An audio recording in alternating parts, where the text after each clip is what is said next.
jump straight into the conversation.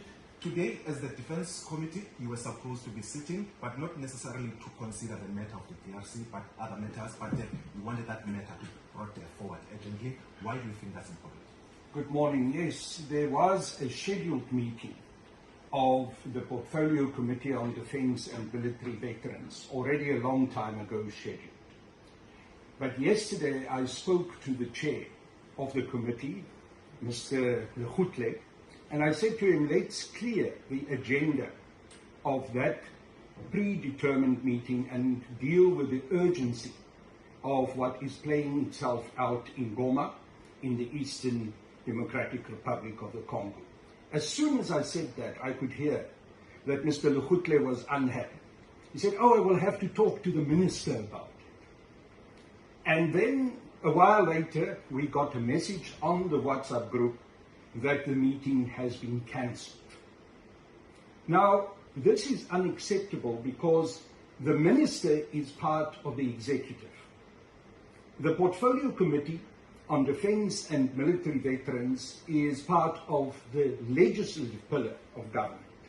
So we are in the oversight position. We must review the actions of the minister.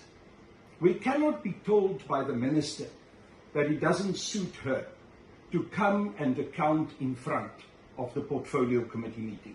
I objected, other members of the committee objected. Then Mr. Lekhutle gave in. An hour later we got the message, no, the meeting will go ahead. That was good. Then last night, late in the night at 10:30, suddenly we received the message that he's postponed the meeting for 7 days because the minister is not available. But would you have given the minister sufficient notice for her to appear before the committee? The minister must appear at any time, especially in a crisis like this. Surely the minister should be fully aware of everything that is happening in the DRC. She doesn't need to be given long notice to do so. We deal here with an absolute crisis. Every minute of every day counts in order to save the lives of our soldiers. 14 SANDF soldiers, young lives, have already been lost. And we must be told that we must give the minister adequate time to get her mind together. The minister must be on top of the issues 24/7. But the problem is that the minister has failed to do that. She is incompetent. She's unable to deal with these issues. That's why she lied in an SABC TV interview, saying that the SANDF is able to deal with the issue in the DRC, while it was already clear with the events that was happening there that the SANDF was in dire straits without resources and that our soldiers were dying. So we wanted the minister to come here in this, what is now an empty room, which is an indication of the dereliction of the chairperson and the dereliction of the minister. We wanted her to come here and account. But I'll tell you tidbits of information. As an MP, what do we know and what happened, and whether is the South African government equipping the resources that are required in Goma? You're quite right to say we're getting tidbits of information because the SANDF and the minister, and especially the president, they are not communicating with us. And the minister would have had an opportunity to explain in this committee hearing, facing the difficult, hard questions, what is actually happening. And it would have helped you, and it would have helped the public to understand what is going on. But as I was wanting to say, the minister doesn't want to come and account in front of the committee. She wants to create an environment for herself, and she called now an urgent, hastily called together press conference in Pretoria, where she can manipulate the information, where she can spin the story, instead of having to face the hard, serious questions that we as members of parliament have to ask of her. The president of the Economic Freedom Fighters, our commander-in-chief, Julius Malema, stated a year ago that the SANDF troops are not resourced, they are being sent to be killed in the DRC, they must be called back. For a year, Myself and other members of the EFF have been calling for our troops to be called back. Go and listen to the statements that I made in the various portfolio committee meetings on defense and military veterans. The speech that I made on the 14th of November, when I said the SANDF is collapsing. Go and listen to all of that. The minister was fully pre-warned. The president were all of them fully pre-warned.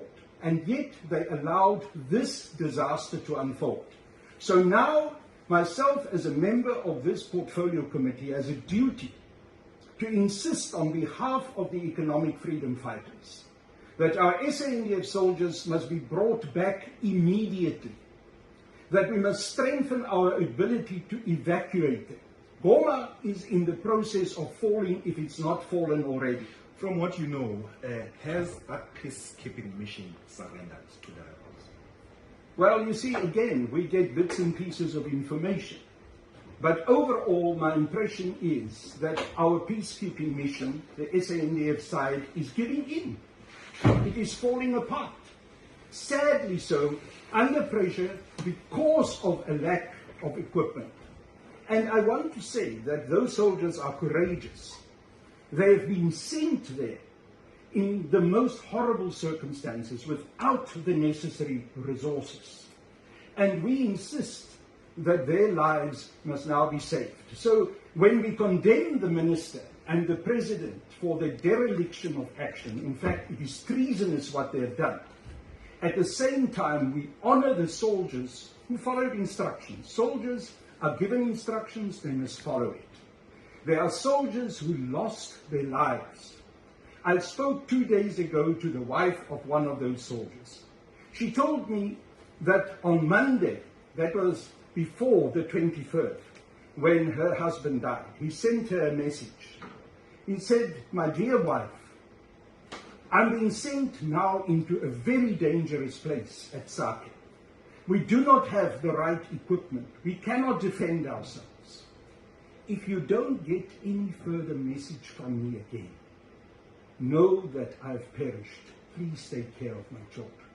This is the personal sacrifice that had been made by those soldiers. And this is what condemns the President of the Republic of South Africa and the Minister of Defense and Military Veterans, because they knew exactly what they were doing. We told them, and yet they sent our soldiers in there to die. And now they run away from accountability. I hope the minister will, in 6 days or 7 days' time, come to the Portfolio Committee and represent herself. But I know that she is today trying to spin the story so that when she eventually comes to our committee, she can manipulate the story in order to try and protect and save herself. Because the only thing we have to do with here is that the elite in the African National Congress and the elite in the commanding corps of the SANDF are simply there to try and protect themselves, and they do not care for our soldiers. If they cared for them, they would have taken the right action on the basis of the warnings that we've given them long ago. Thanks so much, Kalni. I was EFF MP, of course, reiterating